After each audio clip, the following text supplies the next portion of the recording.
नमस्कार दोस्तों, मैं निमाई आपका स्वागत है इलेक्ट्रिकल दोस्त निमाई यूट्यूब चैनल में। दोस्तों आज का हमारा वीडियो का टॉपिक है difference between power transformer and distribution transformer. मतलब ये जो दोस्तों हमारा पावर ट्रांसफार्मर है और ये जो दोस्तों हमारा डिस्ट्रीब्यूशन ट्रांसफार्मर है ना, पावर ट्रांसफार्मर और डिस्ट्रीब्यूशन ट्रांसफार्मर में क्या अंतर होता है। तो दोस्तों हमारा जो क्वेश्चन है 10 से 12 पॉइंट के अंदर में आपको पावर ट्रांसफार्मर और डिस्ट्रीब्यूशन ट्रांसफार्मर के बारे में बताएगा। तो दोस्तों आज का ये वीडियो इलेक्ट्रिकल के इंटरव्यू के पॉइंट से काफी ज्यादा इंपॉर्टेंट वीडियो होने वाला है, क्योंकि दोस्तों अगर आप एक इलेक्ट्रीशियन हो, इलेक्ट्रिकल के इंटरव्यू देने जा रहे हो ना, तो दोस्तों इलेक्ट्रिकल के इंटरव्यू के अंदर अधिकतर हमारा 3 फेज मोटर और ट्रांसफार्मर के ऊपर रिलेटेड कई सारे सवाल का जवाब आपको देना पड़ता है इलेक्ट्रिकल के इंटरव्यू के अंदर। और दोस्तों मैं ट्रांसफार्मर के ऊपर कई सारे वीडियो बना रखा है, जैसे कि दोस्तों टाइप ऑफ ट्रांसफार्मर, ट्रांसफार्मर का प्रकार, व्हाट इज ट्रांसफार्मर, ट्रांसफार्मर क्या है, why transformer rating KVA in not kilowatt. मतलब हमारा जो दोस्तों ट्रांसफार्मर है, ट्रांसफार्मर का रेटिंग हमेशा केवीए में होता है, किलोवाट में क्यों नहीं होता है। इसके ऊपर में भी दोस्तों ऑलरेडी एक वीडियो बना रखा है। जैसे कि दोस्तों हमारा जो 3 फेज मोटर होता है या फिर सिंगल फेज मोटर होता है, उसमें दोस्तों किलोवाट नहीं तो एचपी देखने के लिए मिलता है। और दोस्तों हमारा जो ट्रांसफार्मर रहता है ना, ट्रांसफार्मर का रेटिंग हमेशा केवीए में आता है। तो दोस्तों ये वीडियो के अंदर मैं आपको थोड़ा छोटा सा एग्जाम्पल देना चाहता हूँ, जो कि दोस्तों हमारा व्हाट इज ट्रांसफार्मर, ट्रांसफार्मर क्या होता है। तो देखो दोस्तों हमारा जो ट्रांसफार्मर है ना, ट्रांसफार्मर एक स्टैटिक डिवाइस होता है। ट्रांसफार्मर के अंदर सीधा सीधा कोई कनेक्शन नहीं रहता है। एक नंबर पे तो ये हो गया स्टैटिक डिवाइस का मतलब ऐसा है, वो स्थिर डिवाइस होता है। जैसे एग्जांपल आप समझ लीजिए, हमारे पास एक 3 फेज मोटर है।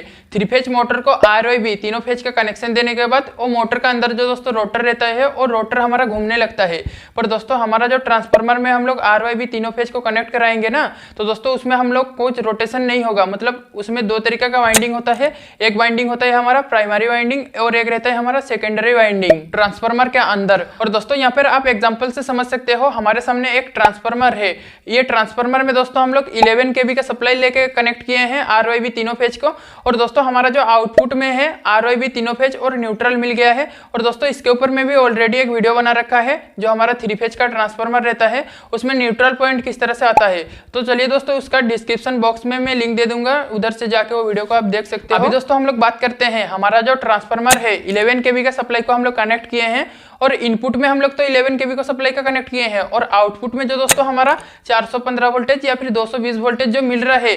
तो दोस्तों इसमें क्या हमारा फ्रीक्वेंसी चेंज होगा? जी नहीं दोस्तों, फ्रीक्वेंसी बिल्कुल भी चेंज नहीं होगा। मतलब हमारा इंडिया में जो दोस्तों 50 हर्ट्ज फ्रीक्वेंसी है ना, ट्रांसफार्मर में कोई भी फ्रीक्वेंसी चेंज नहीं होता है। आप ये इलेक्ट्रिकल के इंटरव्यू के अंदर बता सकते हो। अगर आपको इस तरीके से इलेक्ट्रिकल के इंटरव्यू के अंदर क्वेश्चन किए कि हमारा जो ट्रांसफार्मर है, ट्रांसफार्मर में क्या फ्रीक्वेंसी चेंज होगा, तो दोस्तों आप ये बता सकते हो कि ट्रांसफार्मर में कभी भी फ्रीक्वेंसी चेंज नहीं होता है। वोल्टेज को अप डाउन किया जा सकता है, पर हमारा जो इंडिया में 50 हर्ट्ज फ्रीक्वेंसी है, फ्रीक्वेंसी जितना रहेगा इनपुट में उतना ही हम लोग को आउटपुट में फ्रीक्वेंसी मिलेगा। फ्रीक्वेंसी ट्रांसफार्मर में कभी भी चेंज नहीं होता है। आप ये बता सकते हो इलेक्ट्रिकल के इंटरव्यू के अंदर। तो बिना ज्यादा देरी किए आज की इस वीडियो को शुरू कर लेते हैं दोस्तों। तो दोस्तों वीडियो स्टार्टिंग करने से पहले मैं बता दूं, सबसे पहले हमारा जो क्वेश्चन है what is power transformer and distribution transformer. मतलब हम लोग पावर ट्रांसफार्मर किसको बोलेंगे और डिस्ट्रीब्यूशन ट्रांसफार्मर किसको बोलेंगे। तो दोस्तों जितना भी ट्रांसफार्मर 33 केवी के वोल्टेज के ऊपर ऑपरेट होते हैं, जैसे कि 765 केवी, 400 केवी, 110 केवी, 220 केवी, 132 केवी, 66 केवी, 33 केवी। तो दोस्तों ये जो वोल्टेज लेवल है, इतना वोल्टेज पे जो भी ट्रांसफार्मर ऑपरेट होता है उसको हम लोग पावर ट्रांसफार्मर बोलते हैं। और दोस्तों ये जो डिस्ट्रीब्यूशन ट्रांसफार्मर होता है, डिस्ट्रीब्यूशन ट्रांसफार्मर 33 केवी के नीचे ऑपरेट होता है, जैसे कि 11 केवी, 6.6 केवी, 3.3 केवी, 415 वोल्ट एंड 220 वोल्ट। तो दोस्तों इस वोल्टेज का लेवल पर जो भी ट्रांसफार्मर ऑपरेट होता है उसको हम लोग दोस्तों डिस्ट्रीब्यूशन ट्रांसफार्मर बोलते हैं। मतलब जितना भी ट्रांसफार्मर हमारा 33 केवी के ऊपर ऑपरेट होगा उसको हम लोग पावर ट्रांसफार्मर बोलेंगे। और दोस्तों जो भी ट्रांसफार्मर हमारा 33 केवी के नीचे ऑपरेट होगा उसको दोस्तों हम लोग डिस्ट्रीब्यूशन ट्रांसफार्मर बोलेंगे। अगर दोस्तों आपको इलेक्ट्रिकल के इंटरव्यू के अंदर इस तरीके से क्वेश्चन किए कि हमारा जो पावर ट्रांसफार्मर है, पावर ट्रांसफार्मर हम लोग किसको बोलते हैं, और ये जो हमारा डिस्ट्रीब्यूशन ट्रांसफार्मर है, डिस्ट्रीब्यूशन ट्रांसफार्मर हम लोग किसको बोलेंगे, तो आप उनको बता सकते हो कि सर जो भी हमारा ट्रांसफार्मर, मतलब जो भी हमारा ट्रांसफार्मर 33 केवी के ऊपर ऑपरेट होगा उसको हम लोग पावर ट्रांसफार्मर बोलेंगे, और जो भी हमारा ट्रांसफार्मर 33 kV के नीचे ऑपरेट होगा उसको हम लोग डिस्ट्रीब्यूशन ट्रांसफार्मर बोलेंगे। आप ये इलेक्ट्रिकल के इंटरव्यू के अंदर बता सकते हो। तो दोस्तों अभी हम लोग सेकंड पॉइंट को जान लेते हैं। ये जो दोस्तों हमारा पावर ट्रांसफार्मर है और ये जो दोस्तों डिस्ट्रीब्यूशन ट्रांसफार्मर है ना, पावर ट्रांसफार्मर हमारा स्टीप अप और स्टीप डाउन के लिए इस्तेमाल लिया जाता है, बट दोस्तों जो डिस्ट्रीब्यूशन ट्रांसफार्मर होता है वे खाली स्टीप डाउन के लिए ही यूज होता है। और दोस्तों ये जो हमारा पावर ट्रांसफार्मर है, ये पावर ट्रांसफार्मर हमारा स्टेप अप और स्टेप डाउन में दोनों में यूज होता है, और ये जो दोस्तों डिस्ट्रीब्यूशन ट्रांसफार्मर है ये ओनली स्टेप डाउन में इस्तेमाल होता है। अभी दोस्तों हम लोग थर्ड पॉइंट को देख लेते हैं। तो दोस्तों ये जो हमारा पावर ट्रांसफार्मर है ना, power transformer transmission and receiving के लिए यूज किया जाता है।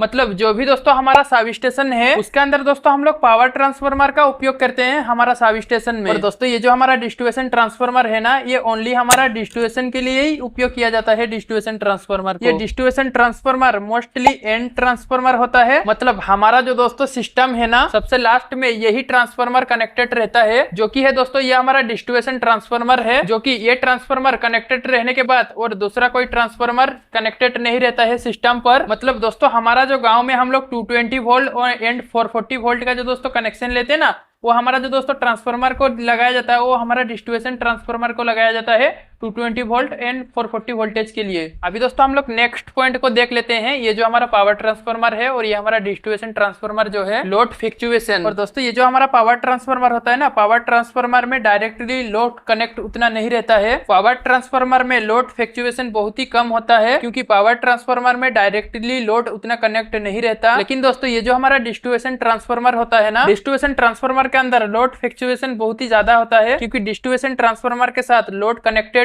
ज्यादा रहता है। जैसे कि आप एग्जांपल से समझ लीजिए, हमारा कोई इंडस्ट्री है, ठीक है, या फिर एक कंपनी है, उसके अंदर खुद के पास एक डिस्ट्रीब्यूशन ट्रांसफार्मर है कंपनी में। तो दोस्तों कभी भी कंपनी में काम चालू रहेगी, क्योंकि दोस्तों उसके अंदर लोड कनेक्टेड ज्यादा रहता है कंपनी के अंदर। जैसे कि एक मोटर दूसरा मोटर तुरंत ऑफ हो जाए, या फिर दोनों मोटर एक ही साथ, या फिर ऑफ हो रहा है मोटर, इसके बारे में क्या होगा दोस्तों, लोड का जो दोस्तों फ्लक्चुएशन है वो बराबर होते रहेगा ट्रांसफार्मर में। इसलिए दोस्तों ये जो हमारा डिस्ट्रीब्यूशन ट्रांसफार्मर है ना, डिस्ट्रीब्यूशन ट्रांसफार्मर के अंदर लोड का फ्लक्चुएशन बहुत ही ज्यादा होता है। और दोस्तों ये जो हमारा पावर ट्रांसफार्मर है ना, पावर ट्रांसफार्मर लोड का फ्लक्चुएशन बहुत ही कम होता है। तो दोस्तों अभी हम लोग नेक्स्ट पॉइंट को जान लेते हैं। ये जो हमारा पावर ट्रांसफार्मर और डिस्ट्रीब्यूशन ट्रांसफार्मर है ना, कॉपर लॉस एंड आयरन।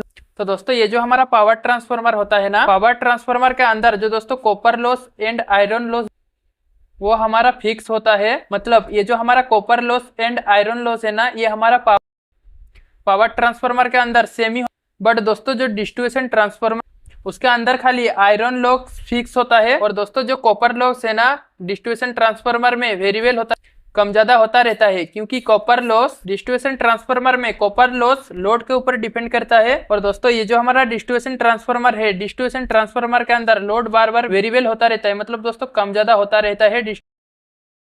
इसके लिए दोस्तों हमारा जो कॉपर लॉस है, कॉपर लॉस दोस्तों हमारा डिस्ट्रीब्यूशन ट्रांसफार्मर के अंदर वेरिएबल होता रहता है। और दोस्तों ये जो आयरन लॉस होता है ना, ये दोस्तों हमारा वोल्टेज के ऊपर डिपेंड कर, इसके लिए आयरन लॉस।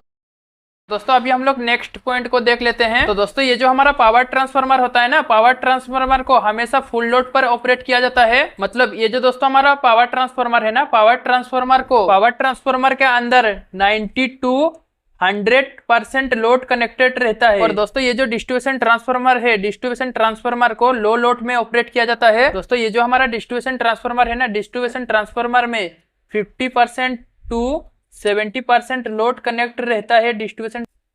तो दोस्तों हमारा जो पावर ट्रांसफार्मर है उसको हम लोग खाली फुल लोड पे, और दोस्तों ये जो हमारा डिस्ट्रीब्यूशन ट्रांसफार्मर है, डिस्ट्रीब्यूशन ट्रांसफार्मर को 50 to 70% लोड पे ऑपरेट करते हैं।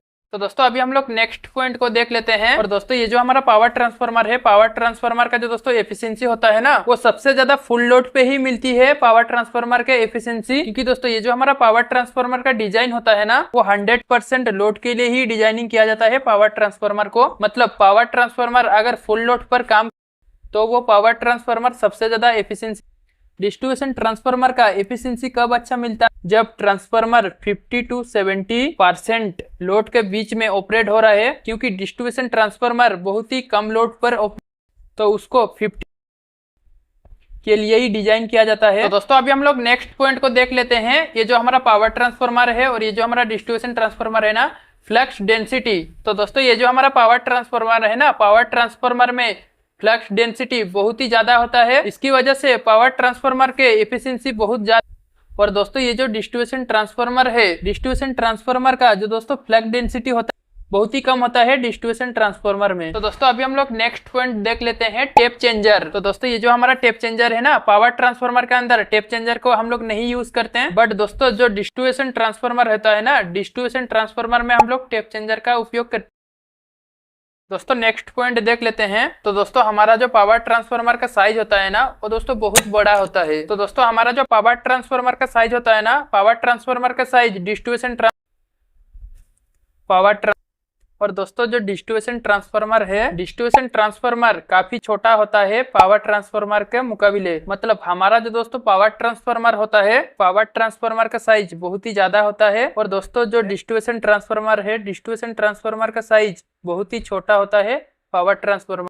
तो दोस्तों अभी हम लोग नेक्स्ट पॉइंट जान लेते हैं। तो दोस्तों जो हमारा पावर ट्रांसफार्मर का कॉस्ट वो 15 डिस्ट्रीब्यूशन और दोस्तों जो डिस्ट्रीब्यूशन ट्रांसफार्मर का कॉस्ट रहता है लगभग 3-4 लाख के आसपास रहता। मतलब हमारा जो पावर ट्रांसफार्मर बहुत ही महंगे आते हैं और दोस्तों हमारा जो डिस्ट्रीब्यूशन ट्रांसफार्मर है वो बहुत ही सस्ता आता है। तो दोस्तों अभी हम लोग लास्ट पॉइंट को देख लेते हैं। हमारा जो दोस्तों पावर ट्रांसफार्मर है ना, पावर ट्रांसफार्मर का जो दोस्तों कनेक्शन रहता है, पावर ट्रांसफार्मर का कनेक्शन स्टार टू और डेल्टा टू डेल्टा में ही होता है। मतलब हमारा ट्रांसफार्मर का जो दोस्तों कनेक्शन वो स्टार टू डेल्टा में होता है या तो डेल्टा टू डेल्टा में होता है कनेक्शन। और दोस्तों ये जो हमारा डिस्ट्रीब्यूशन ट्रांसफार्मर होता है ना, डिस्ट्रीब्यूशन ट्रांसफार्मर का जो दोस्तों कनेक्शन रहता है ना, वो हमारा डेल्टा टू स्टार से रहता है। और दोस्तों ये जो हमारा डिस्ट्रीब्यूशन ट्रांसफार्मर है, distribution transformer delta two star में जो दोस्तों कनेक्शन हो रहा है ना, इसमें दोस्तों न्यूट्रल पॉइंट हम लोग को मिल जाता है। मतलब स्टार पॉइंट से हम लोग को न्यूट्रल मिलता है। अगर आप ये वीडियो देखना चाहते हो कि हमारा जो ट्रांसफार्मर है, ट्रांसफार्मर का न्यूट्रल पॉइंट हम लोग को कहाँ से मिल रहा है,